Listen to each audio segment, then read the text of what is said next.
We have seen how image is formed on retina, the optics of eye or optics of vision. And now we'll see how this image which is formed in retina reaches and how that information reaches to the brain. That is the visual pathway.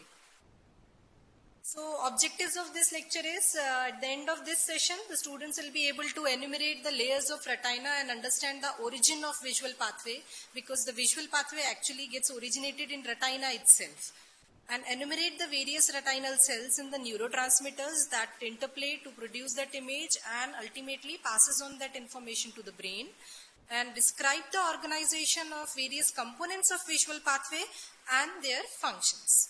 Also describe the various lesions that can happen along the visual pathway and how they are represented clinically. So with these objectives, let's discuss the retina first. The retina is actually having 10 layers, and the retina is divided into a pigmented layer and a neural layer. So there are two components of retina. The pigmented layer comprised of the retinal pigment epithelial layer that absorbs the extra amount of light, prevents the scattering of light within the retina. Also, it carries out very important function of phagocytosis. It stores the vitamin A, which is important for photochemistry of vision or for visual image to be conducted as action potentials.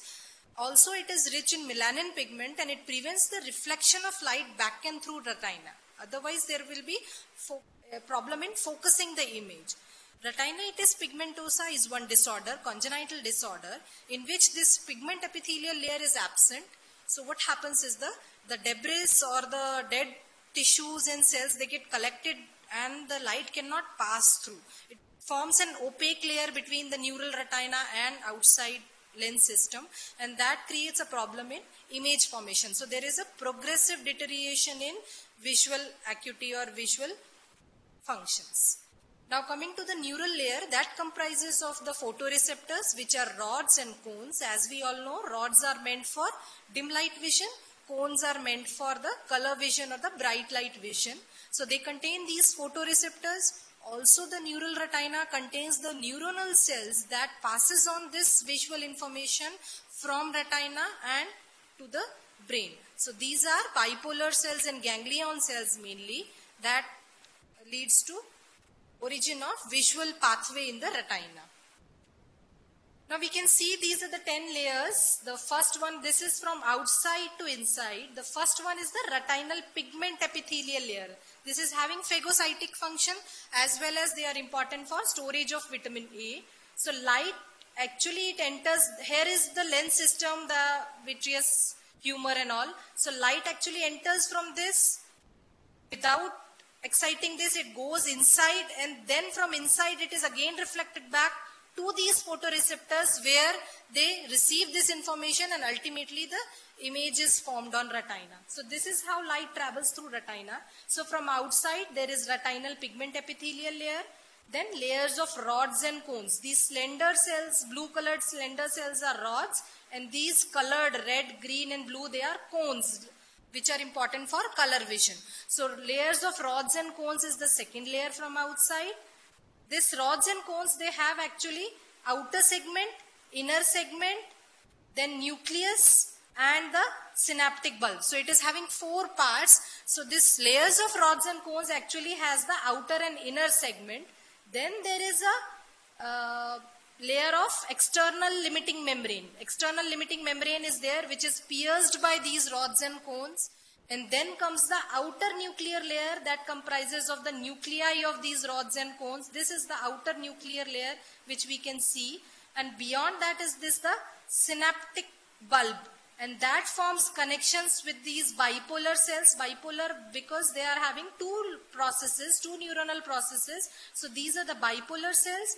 And these yellow colored which you can see, they are the horizontal cells which forms negative or inhibitory horizontal connection in the outer plexiform layers, and that is to enhance the contrast of the vision or to enhance the borders.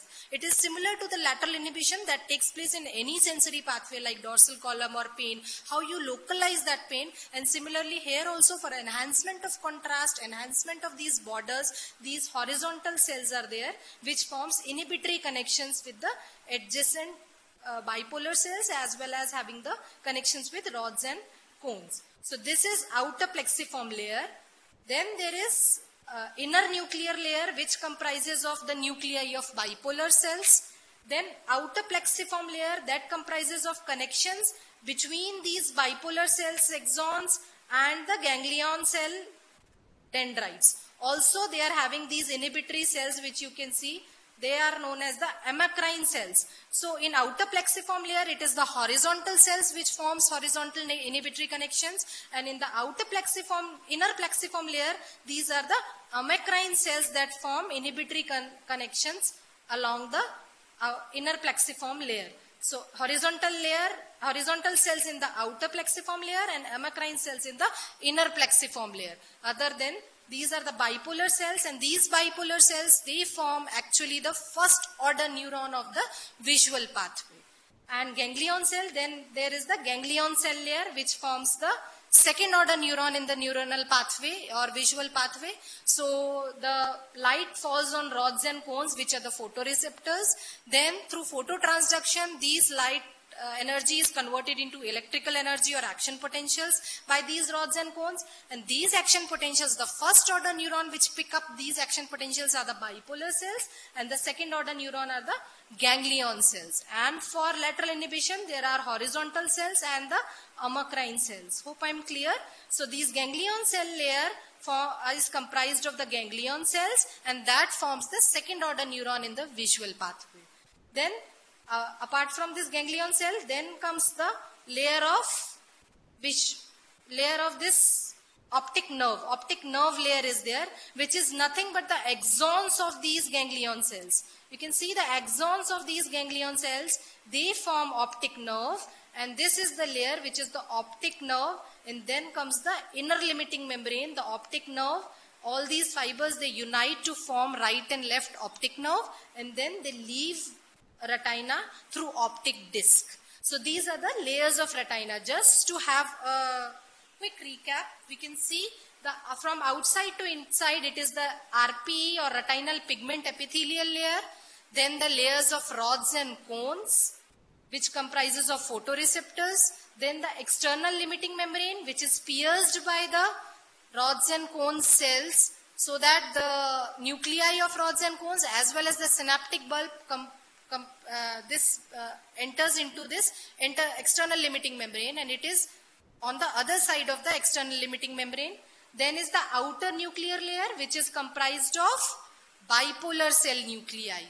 Then outer plexiform layer, it is having connections with this nucleus of rods and cones as well as the nucleus of bipolar cells. So outer nuclear layer is nuclei of rods and cones. Then inner plexiform layer, outer plexiform layer is connection between these nuclei of rods and cones and bipolar cell, which is in the inner nuclear layer, nuclei of bipolar cell.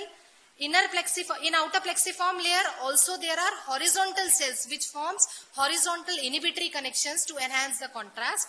In inner plexiform layer there is connection between bipolar cells, amacrine cells and ganglion cells. Amacrine cells also form connection between bipolar cells and ganglion cell, also forms the horizontal connections to enhance that contrast. Then comes the ganglion cell layer, which is comprised of the second order neuron, that is the ganglion cell of visual pathway, and then layer of optic nerve, which is nothing but the axons of these ganglion cells, and then comes the inner limiting membrane, which is pierced by this optic nerve and it leaves the retina through this inner limiting membrane. So these are the 10 layers of retina. Retinal pigment epithelial layer, layers of rods and cones, external limiting membrane, outer nuclear layer, outer plexiform layer, inner nuclear layer, inner plexiform layer, ganglion cell layer, layer of optic nerve fibers and inner limiting membrane. So these are the 10 layers of retina. And this is the optic disc. This pale part, this is the picture of a fundus or retina, how it is seen through an ophthalmoscope. And this pale part you can see, and all the arteries seems to be emerging from this part. Similarly, the nerve, optic nerve is also leaves retina from this part, and this pale part is known as the optic disc. And this part, optic disc, it is devoid of any photoreceptors. So this forms a physiological blind spot in the visual field. So there is no vision if light falls on this region because it is devoid of any rods and cones. There are no photoreceptors, no those 10 layers are there in this region of optic disc, and all the arteries and veins leaves through this optic disc. Also the optic nerve, it leaves retina through this optic disc area.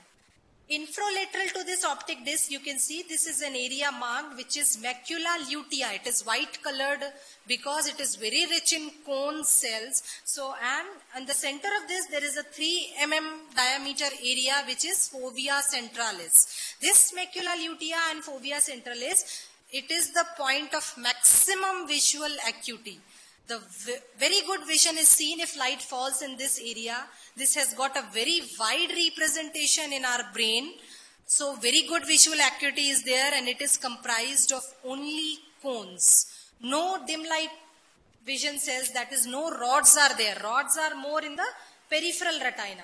In this central retina, it is the cones which are predominantly present, or only the cones are present in this area and having the highest visual acuity. Also in this area, the number of cones and the number of ganglion cells are almost equal. So there is a one-to-one connection. Not much of convergence and divergence is seen in this area. That is why it is having very good visual acuity.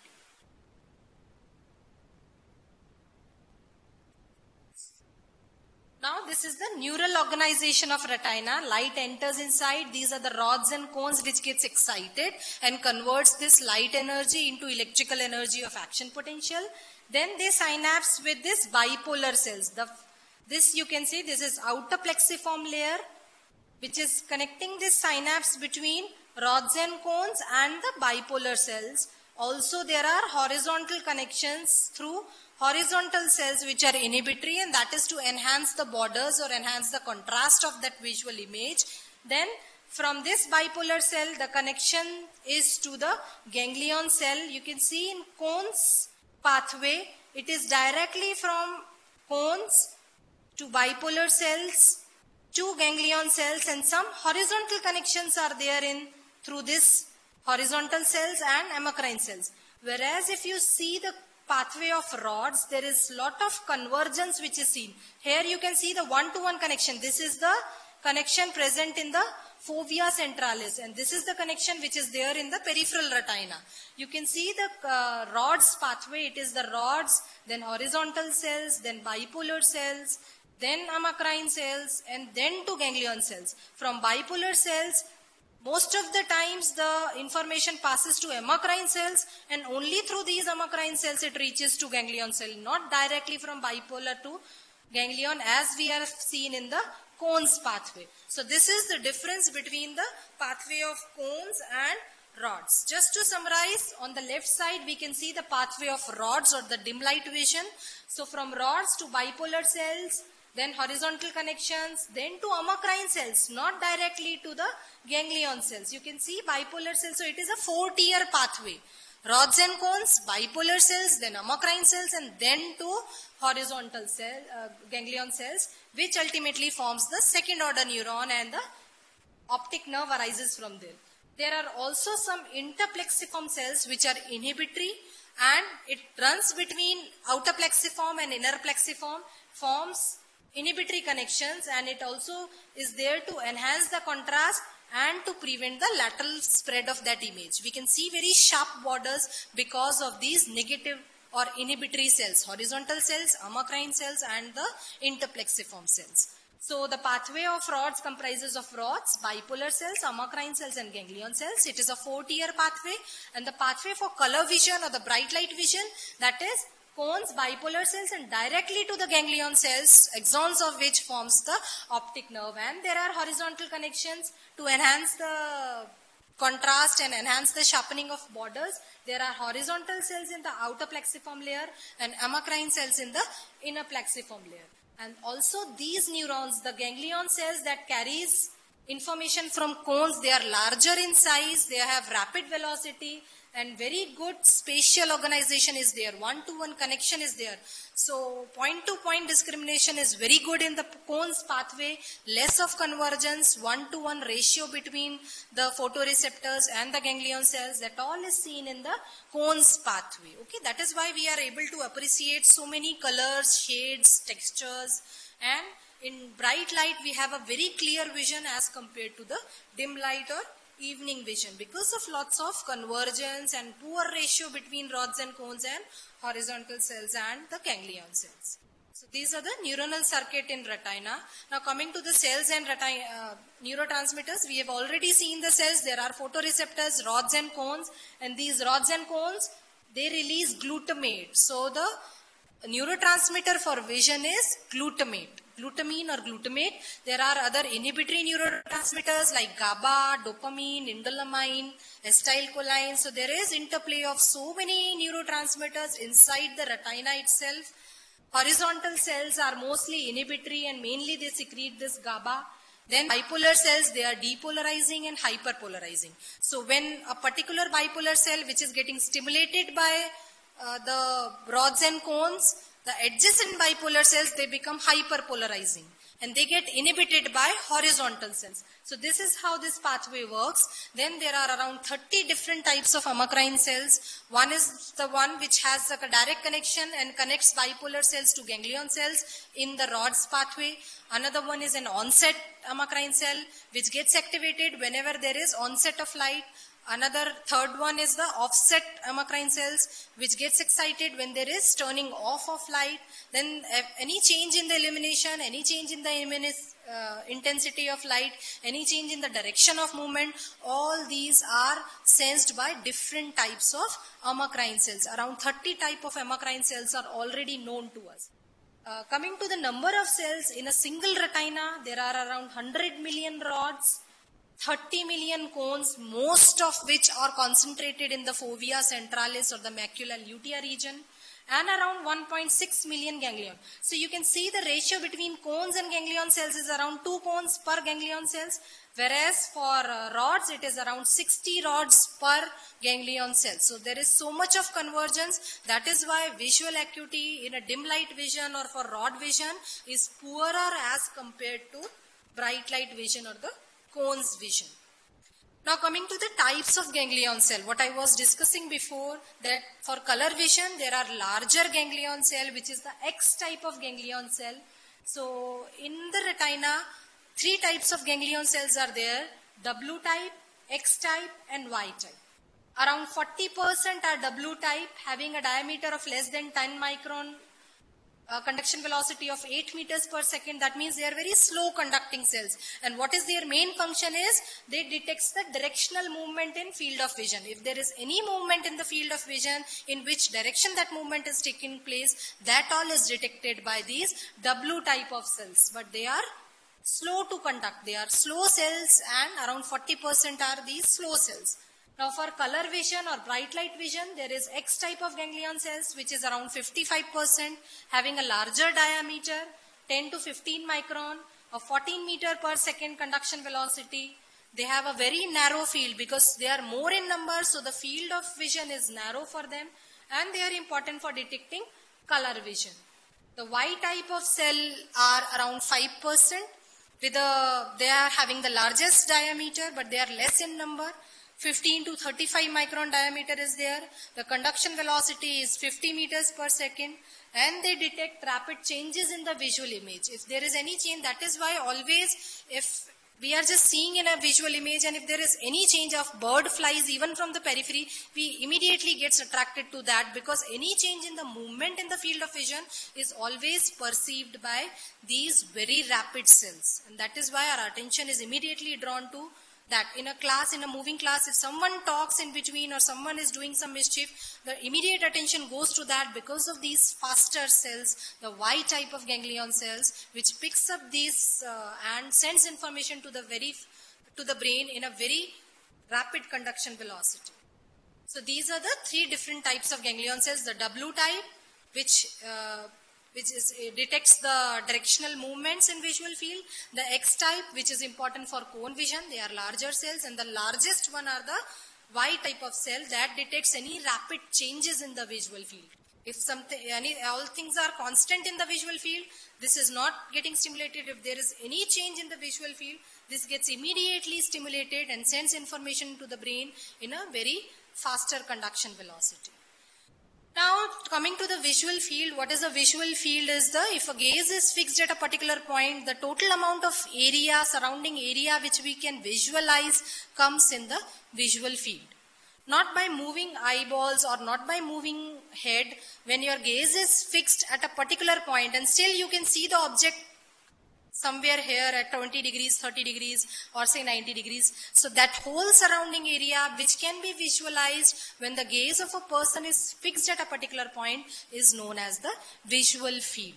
And we know that this is the center of retina, that is the fovea. This is the nasal part of retina from where image will be formed from the temporal field. So the temporal field or the lateral field is represented by the nasal half of retina, and the nasal field is detected by the temporal half of retina or the lateral half. So because there is an image, mirror image which is formed, so the nasal retina represents the temporal field. If there is any problem with the nasal fibers of retina, it will be a temporal defect, temporal field defect. If there is any problem with the temporal part of retina, it will be the nasal field defect which is observed. Is that clear?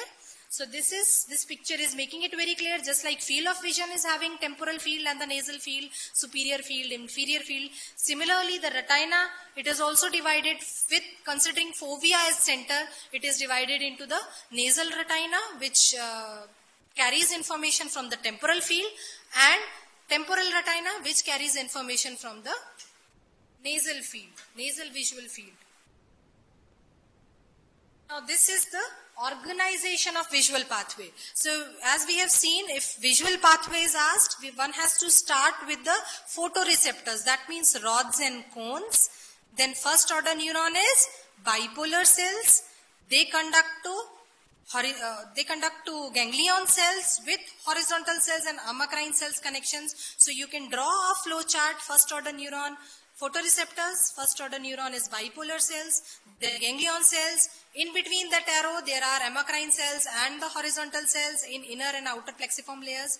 From ganglion cell, second order neuron or the optic nerve arises. You can see this is retina. So here there is bipolar cells, ganglion cells, and this is the optic nerve which is leaving from optic disc. This is the optic disc, that is the physiological blind spot in the eye, the portion of retina from where this optic nerve leaves retina, that is somewhat supromedial to your fovea centralis. Jahan pe maximum visual acuity ka spot hai, it is supromedial, the optic disc is supromedial, or the blind spot is supromedial to that maximum visual acuity spot or fovea centralis.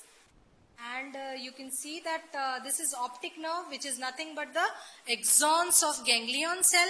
This optic nerve, then there is optic chiasma. This B part is optic chiasma, where there is partial crossing over of fibers. When I say partial crossing over, it means some fibers cross. Now which fibers cross?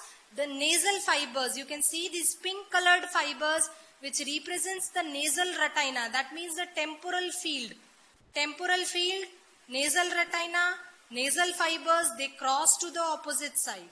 Here these blue colored nasal fibers representing the temporal field of right eye. Nasal fibers crossing to the opposite side on the optic chiasma, and the temporal fibers, blue fibers on this side, pink fibers on other side, they don't cross. They passes through optic chiasma without crossing. So is this clear? There is partial crossing over of fibers at optic chiasma. So from rods and cones, first order neuron is bipolar cells, then ganglion cells. From axons of ganglion cells, there is origin of optic nerve. Optic nerve passes to optic chiasma, where there is crossing over of nasal fibers, and the temporal fibers, they passed uncrossed from this optic chiasma, and then it forms this C part, which is the optic tract. So optic nerve, optic chiasma, then optic tract. Now optic tract, as we can see, it contains the nasal fibers of contralateral retina, means opposite retina, and temporal fibers of other same eyes, ipsilateral retina or the same side of eye. So optic tract contains nasal fibers of opposite eye, temporal fibers of same eye. Is that clear? So again, from photoreceptors, bipolar cells, ganglion cells, optic nerve, optic chiasma, optic tract. This optic tract carries information to lateral geniculate body, LGB. This is lateral geniculate body or dorsal geniculate nucleus present in the thalamus. Like all other sensory modalities, visual pathway also passes through thalamus, and the nuclei that is the relay station for visual information is the dorsal lateral geniculate nucleus or the lateral geniculate body, which is the relay station for this visual information. And from this lateral geniculate body arises the geniculocalcarine tract or the optic radiations. Optic radiations that projects from this LGB, lateral geniculate body, and then it goes to the parietal part of occipital cortex, then turns back. And this loop which is formed is known as the Mayer's loop. Injury to visual pathway is very common around this region, and that leads to a chondrantonopia. And from this Mayer's loop, again through geniculocalcarine tract or this optical radiation, it reaches to the optic visual cortex. That is area number 17. Area 17, 18, 19 are the visual cortex that is present in the occipital lobe. So visual pathway is clear. Rods and cones, bipolar cells, ganglion cells, optic nerve, optic chiasma, where there is crossing over of nasal fibers, optic tract, lateral geniculate body in thalamus, Mayer's loop, optic radiation, and then to the calcarine fissures, striate cortex or visual cortex. That means area, Brodmann's area number 17, 18, 19. Okay, so this is the organization of complete visual pathway. This is incomplete. We have to start with rods and cones, bipolar cells, first order neuron, ganglion cells, second order neuron, then optic nerve, optic chiasma, optic tract, lateral geniculate body, optic radiations, and to the visual cortex. Here you can see how crossing over is taking place, how this optic tract is arising. This is lateral geniculate nucleus or lateral geniculate body present in thalamus. Then optic radiation making a curve, that is Mayer's loop, and then to this optic radiation to this visual cortex at the occipital lobe or the posterior lobe of cerebral cortex. What I have told was the newer visual system. Some fibers or some collateral also passes to the older visual system, which is the main visual system in some lower organisms. For humans, it is the newer visual system that is most advanced, and that takes away the information of visual pathway, whereas fibers of older visual system, they are having different functions and they are also present in us, which is primary visual pathway for lower animals, not for us, but then older visual system also exist in human beings. So some collaterals from optic tract passes to suprachiasmatic nucleus, which is important for circadian rhythm present in the hypothalamus, and depending on the light-dark cycle or day-night cycle, this determines the circadian rhythm. So the suprachiasmatic nucleus present in hypothalamus receives visual information, and that is how this daylight cycle or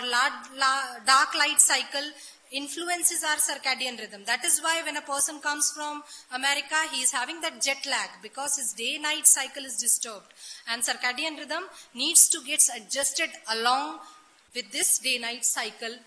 The information comes from optic tract to suprachiasmatic nucleus, and that controls circadian rhythm. Then also information passes on to pretectal nucleus, which is important for pupillary reflexes like light reflex and accommodation. From the information passes from optic tract to pretectal nucleus rather than going to lateral geniculate body, and that controls pupillary reflexes. Also, it controls the reflex movement of eyes. If there is any visual information coming from this side, our eyes turn to that side. And that control of movement is done by this pretectal nucleus. Then superior colliculus again controls the movement of rapid directional movement of two eyes. So this superior colliculus and pretectal nucleus are part of midbrain. So information also passes to hypothalamus, to suprachiasmatic nucleus, information passes to thalamus, to lateral geniculate body, and information also passes to midbrain into pretectal nucleus and superior colliculus, controlling the movements of eyes and the pupillary reflexes, which are light reflex and the accommodation reflex. Then also information passes to the ventral part of lateral geniculate nucleus and to the surrounding basal regions, which controls the behavioral functions of visions. There is certain behavioral responses to visual stimuli, and that is controlled by this ventral part of lateral geniculate nucleus and the basal regions of brain. So this comprises of older visual system. What we have studied, optic nerve, optic tract, LGB, optic radiation and calcarine cortex or visual cortex, that was the newer visual system. Now information passing to all these regions, that is the older visual system. Now coming to the organization of fibers and the functions of lateral geniculate nucleus. Like any other part of cortex, this lateral geniculate nucleus is also having 6 layers. As we all know, the neocortex comprises of 6 layers. And we can see there is a very good spatial organization and point-to-point transmission that is seen in this LGB. This is lateral geniculate nucleus. These are layers from inside to outside, from 1 to 6, 1, 2, 3, 4, 5 and 6. So we can see 1, 4 and 6. They are blue colored and they receives information from contralateral retina. That means all the crossed nasal fibers that crosses at optic chiasma and present in the optic tract, they are relayed in these 1, 4 and 6, the blue colored layers, whereas 2, 3, 5, they receives information from the temporal half of ipsilateral retina. That means same sided retina.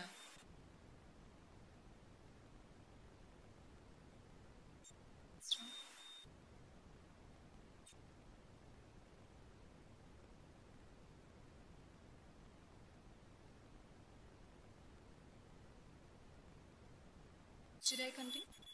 Okay, so what we were seeing is the 6 layers of lateral geniculate body, and they have a very good spatial organization of fibers, just like we have seen the crossing of fibers of opposite nasal retina in the optic chiasma, and those fibers relay in these 1, 4 and 6 layers, whereas the uncrossed ipsilateral retina fibers, which represents the temporal retina, is relayed into 2, 3 and 5 layers.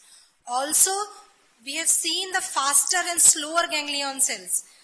So there are 2 pathways, separate 2 pathways. One is the faster pathway, which is relayed in the layers 1 and 2, that is the magnocellular pathway, and layers 3 to 6, that is through X ganglion cell, it is the parvocellular or slow pathway. So the movements which are there in the visual field, they are relayed through Y ganglion cells, and they terminate in layer 1 and 2 of magnocellular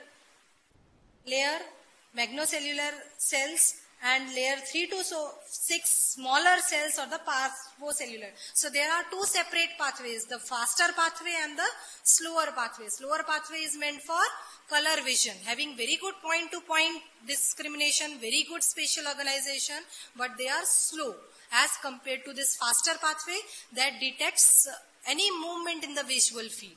Also, there is gating of the function, very important function of the gating. That means it controls the information which is passing to the visual cortex. Not all the information.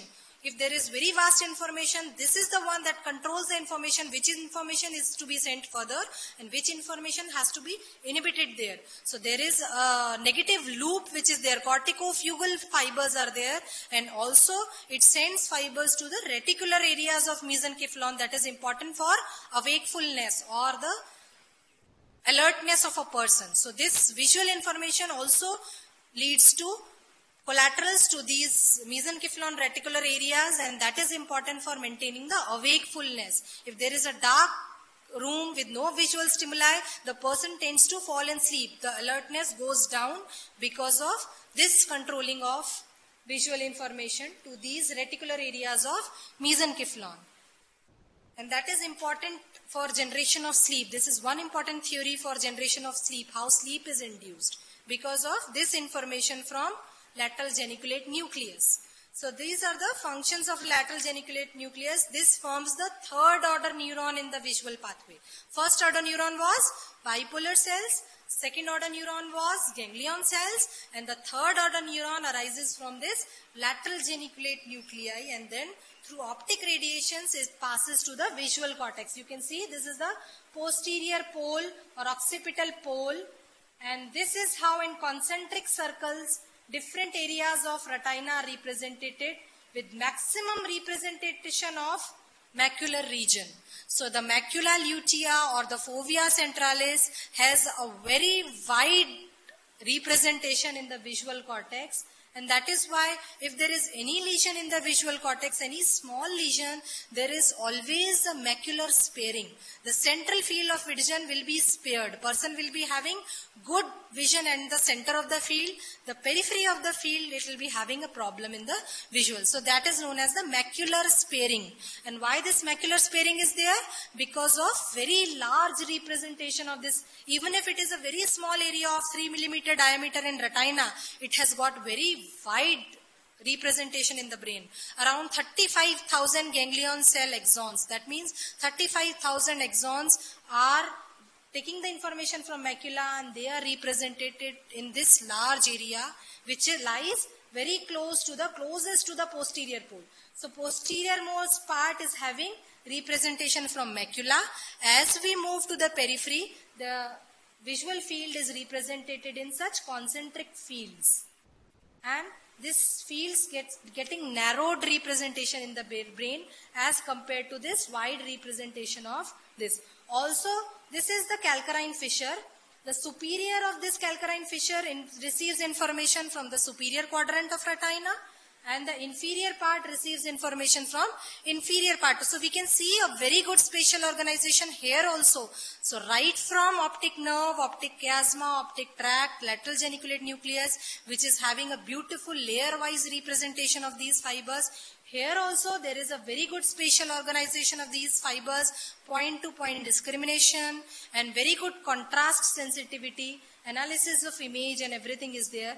So this posterior most part is primary visual cortex or V1 area, also known as the striate cortex, Brodmann's area number 17, which receives primarily the visual information, and anterior to this primary area there is area number 18 and area number 19, which are known as the visual association areas or the secondary visual cortex V2, and that is important for understanding the form of an object and how it is placed in a 3D position and what is the motion of that object. So the further and primary information is received by area number 17, that is the posterior pole, and then as we move anteriorly towards this parietal part of occipital cortex, the further analysis of information, how is the motion, how it is 3D placed in a, how it is the form, how is the texture, all these informations or analysis, further analysis is done in this secondary visual cortex,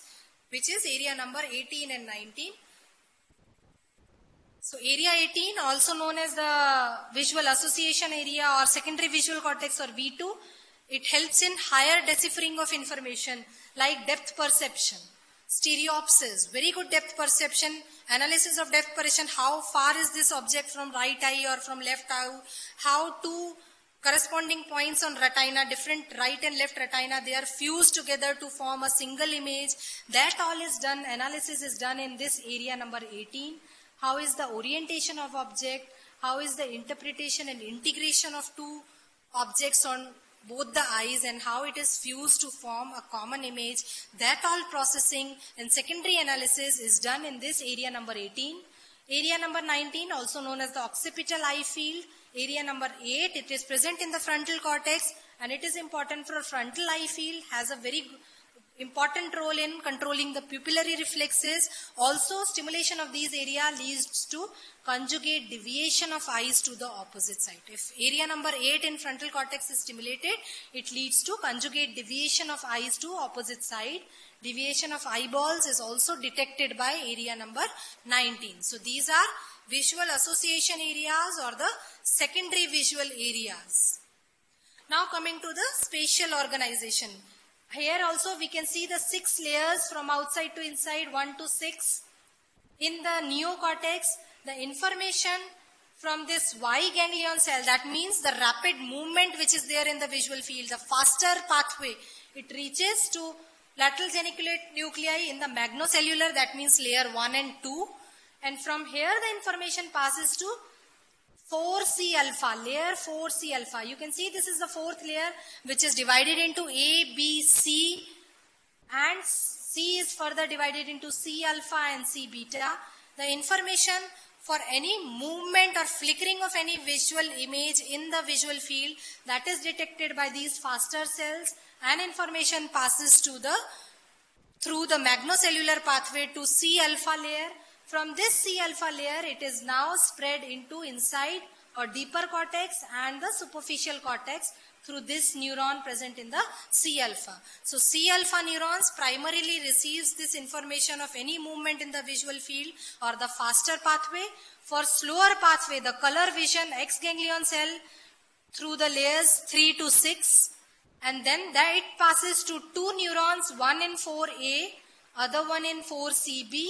And from 4CB to deeper cortex, from A to superficial cortex, again the information is passed throughout all the layers. So you can see there is a very good point-to-point representation, very good deciphering of information, very good spatial organization of these visual fibers all throughout from visual pathway to the neocortex. Also in the lateral geniculate body, optic tract, optic chiasma.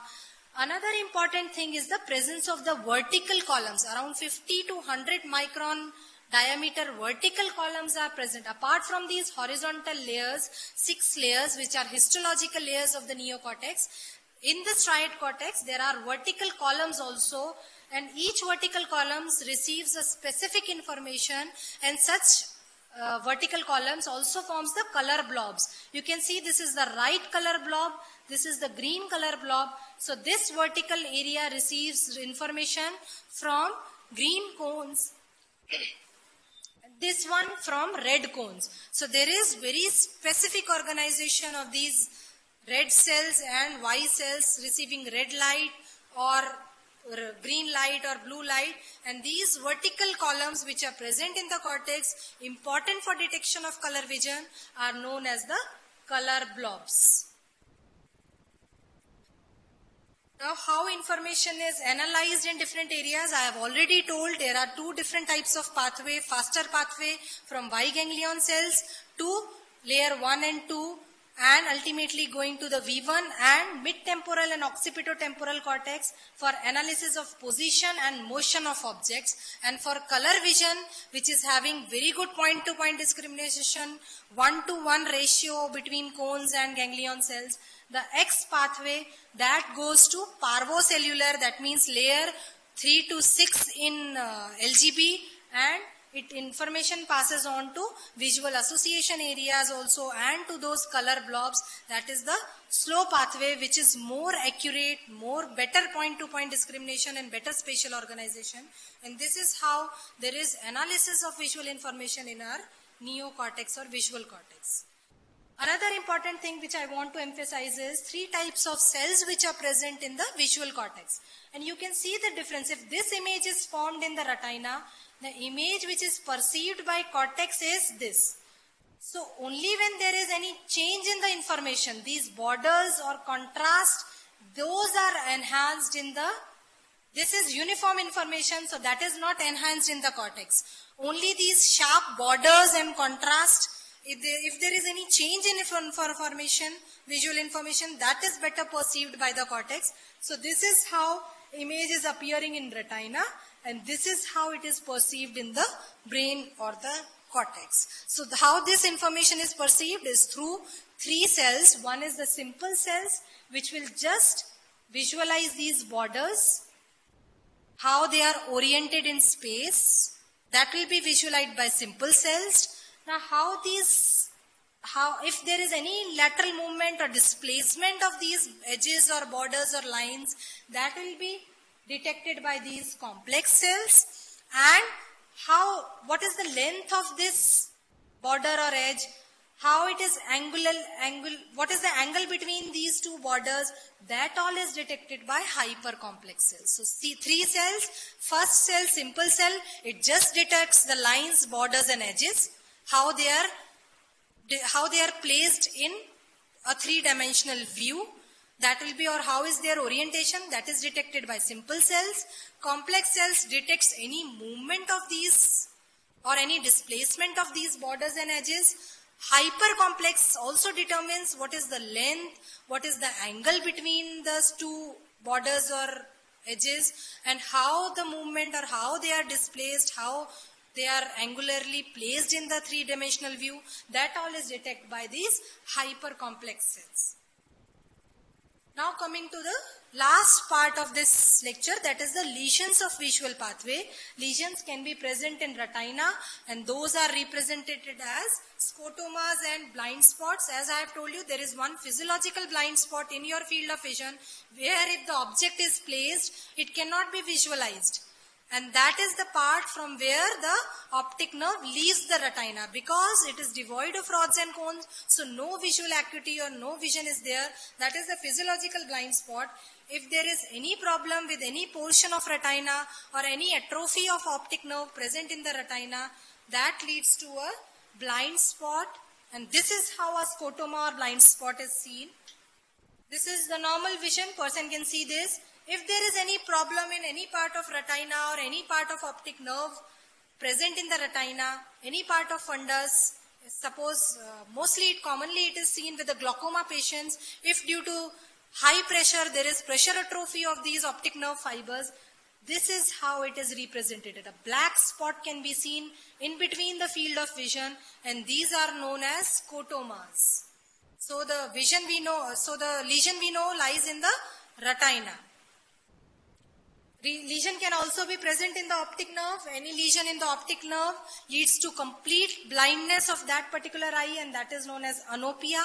That means blindness. Nothing can be seen. This is the right eye, this is left eye. If right optic nerve has any lesion or problem, there will be complete blindness of that eye. Next, lesion can be present in optic chiasma. Now, optic chiasma has two types of fibers. One is the central portion, which is having the crossed fibers. That means the crossed fibers means the nasal fibers or the temporal field. So this is how the lesion will appear. If there is any lesion in the central portion of optic chiasma, it leads to bitemporal hemianopia. The temporal field will be lost. Nasal field can be clearly seen. Okay, you have seen this was the normal image.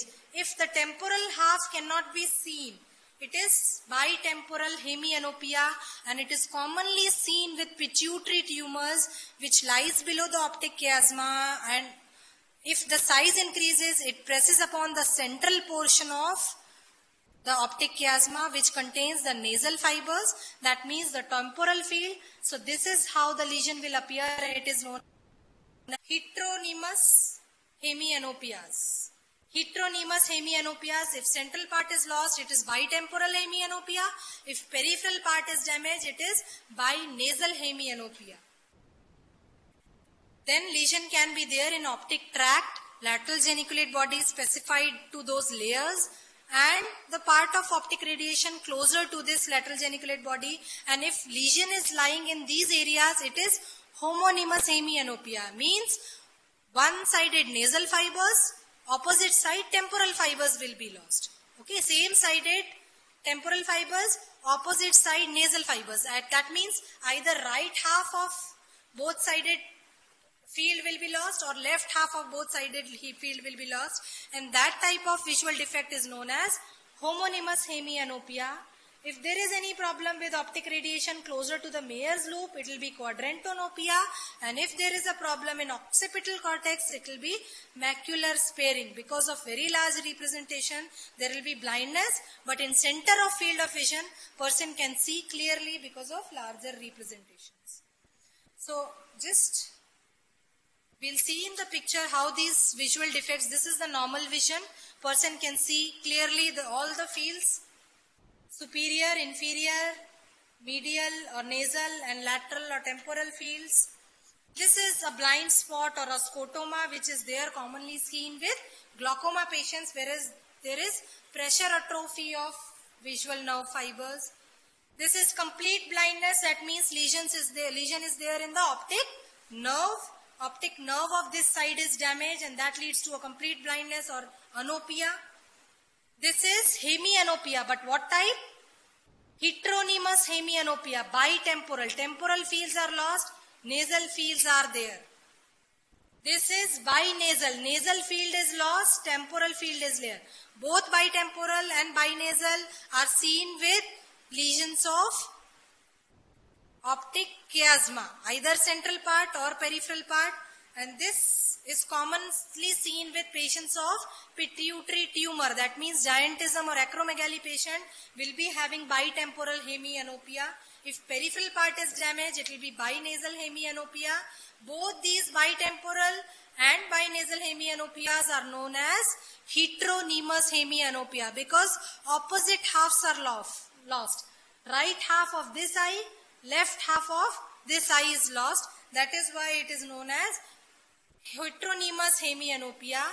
This is homonymous hemianopia in which left half of both sides. So the lesion will be in the optic tract. Here the lesion is lying in the optic tract. Suppose right-sided optic tract is there. That means right side eye temporal fibers, left eye nasal fibers. So left side temporal field is lost, right side nasal field is lost. So this type of hemianopia is known as homonymous hemianopia and it is seen with the lesions of optic tract.